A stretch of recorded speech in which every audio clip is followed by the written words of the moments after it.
Hello there ladies and gentlemen, welcome back to another tutorial on SCUM.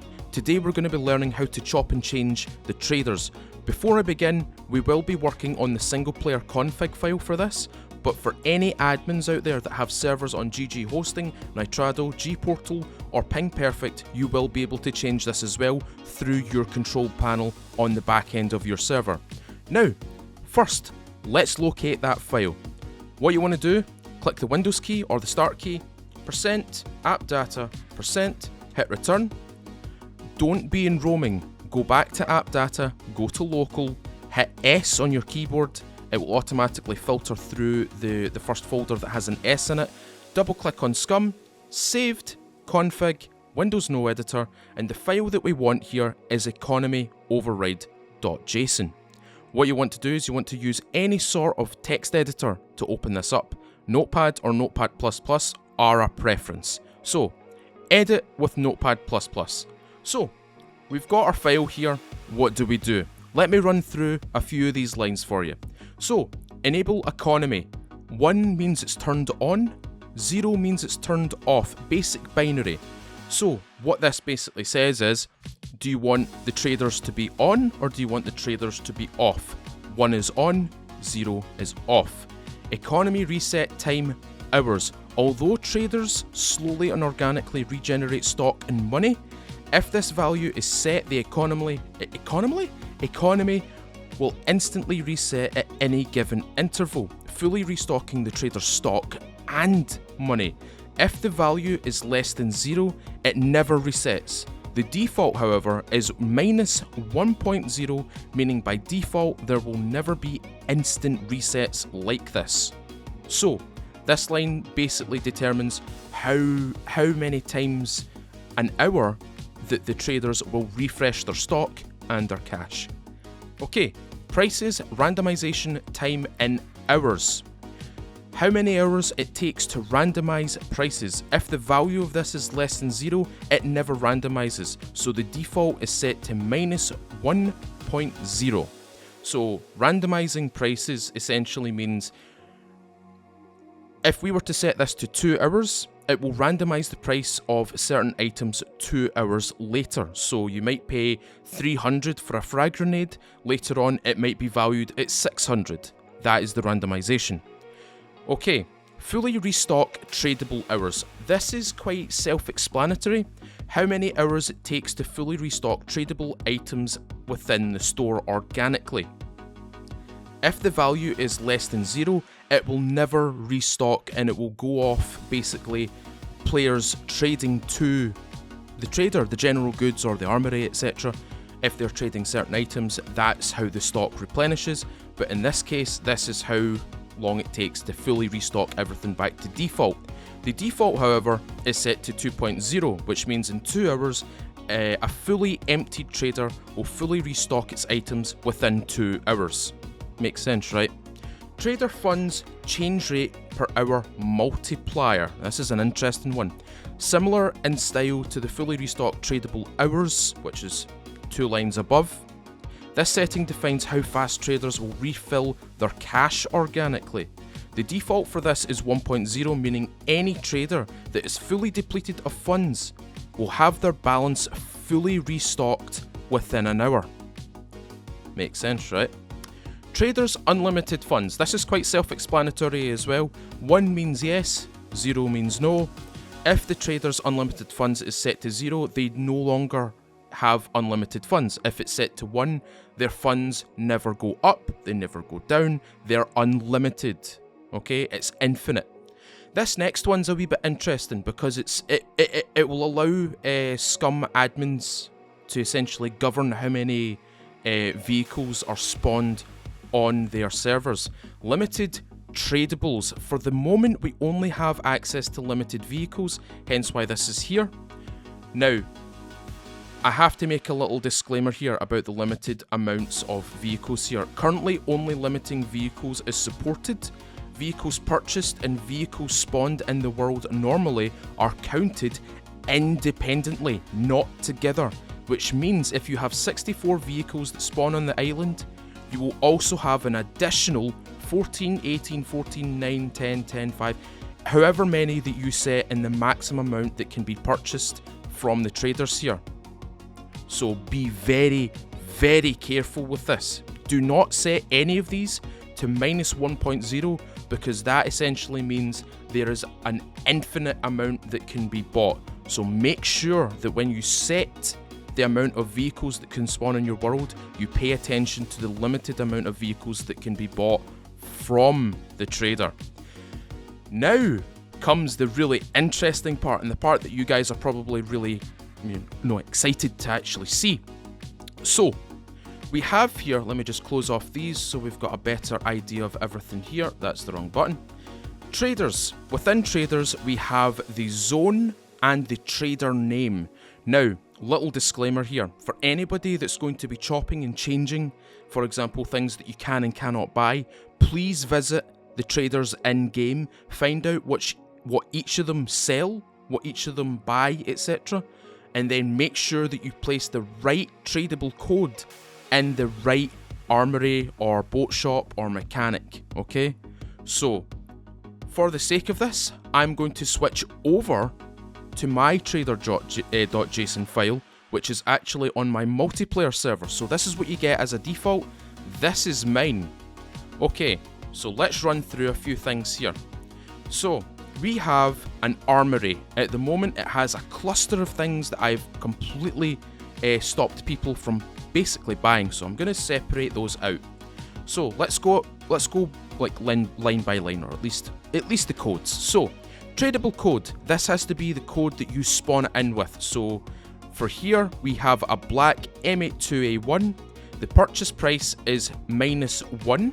-1 is a default, okay?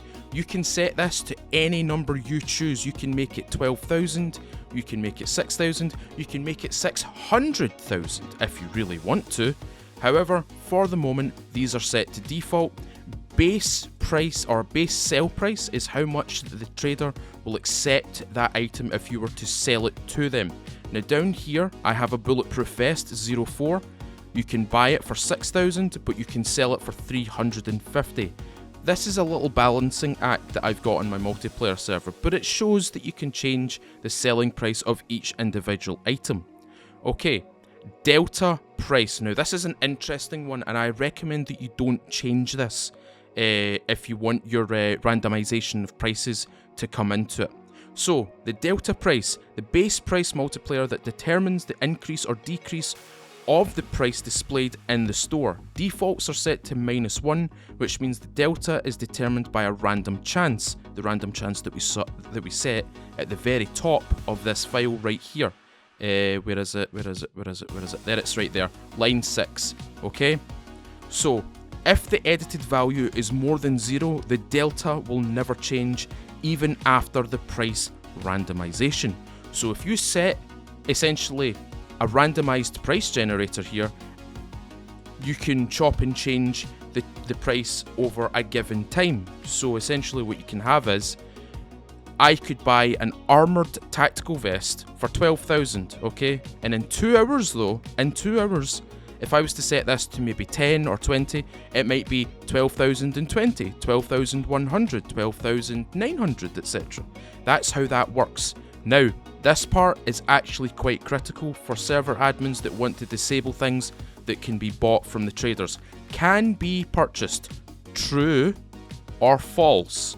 Now, as you can see here, I have a big list of things that currently fall under the no buys option. So these are pretty much all things that you can change, okay? Bear in mind, you need to use the correct item name. It has to be the spawnable item name. You can use, for example, the SCUM item wiki. It will give you the exact item code that you can chime into here, or you can use other things like the SCUM admin helper, which I've been using. But here we go. Basically, false means you can't buy it. So you can't buy any M82A1s, Mark 18s, AK-15s. You can't buy any particular mines from my server. You can't buy frag grenades. You can't buy 50 caliber BMG ammo boxes. And then after that, I've basically got it set so everything that can be bought here has a different price attached to it. Now, one last thing that I want to bring here is when you're finished with this file, please do not add a comma to the very last line, okay? If you add a comma to this, you will have a syntax error. This is basically following a nice big list of items that you set to change the price of, change the sell price of, change the delta variant, or change if it can actually be purchased. Please remember not to put a comma at the very end of the list, okay? One recommendation that I would make to any server admins right now, airplane repair kits currently sell for 4,000 in-game cash. Cut that down. Genuinely, cut that down. If you want to remove screwdrivers from your server, go to the trader, B4 trader, or if I scroll up here, no, if I keep scrolling down, so that's the B4 trader, C2 trader, there's the Zulu 3 trader. You want to set it so screwdriver, which is the 40 use, screwdriver small, are both set to false, okay? Make sure that they can't buy those, genuinely. Another recommendation, toolboxes and small toolboxes, make sure that you have them upped in price and kind of drop the sell price, because they genuinely sell for a lot of money. Two-handed axe metal, one-handed axe metal, again, these sell for a lot of money, and they don't, you can buy them very easily. So I would recommend upping the price on the buy side and dropping the price on the sell price. Okay, hopefully that's been helpful to you guys. Remember to save it as well, remember to do Control S. Essentially what you change here, you can go back and change it again if anything doesn't seem to be right. If you find items that need to be added to it, just bear in mind, like I said, go to the traders, figure out what they sell, and make sure that you don't put, for example, an M82A1 in the boat shop, or like an airplane repair kit within the trader, because they don't sell those. Make sure the things that you're putting within these is something that they sell.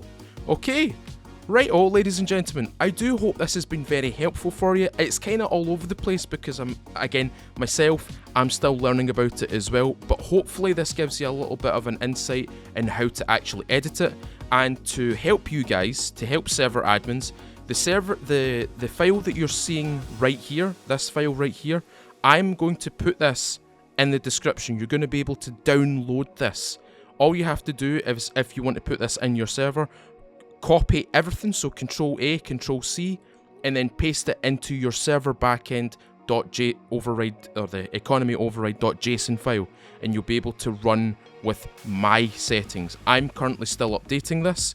However, you can update this, you can change it, you can take things out. As I said, remember not to leave a comma at the very end of your list. Anyway, ladies and gentlemen, if you have found this helpful, leave a like on this. If you've got any insight into this file, anything that I might have missed, please leave a question down below. I'll try and answer as best as I can. And if you're enjoying SCUM 0.7 and you're brand new to it and you want to increase your traders' maybe sell price, or drop the buy price, etc., maybe consider subscribing, ring the little bell, you stay up to date with videos just like this, as well as my other videos on Stalker, Metro, Mist, as well as SCUM, single player and multiplayer. Anyway, ladies and gentlemen, I really do hope this has been helpful. Again, leave a comment down below if you do need help. I'll try and help you out as best as I can. Anyway, ladies and gentlemen, hope you have a lovely day. As always, I've been Mr. Furo. This has been a tutorial. Thank you very much for watching. I'll see you all another time.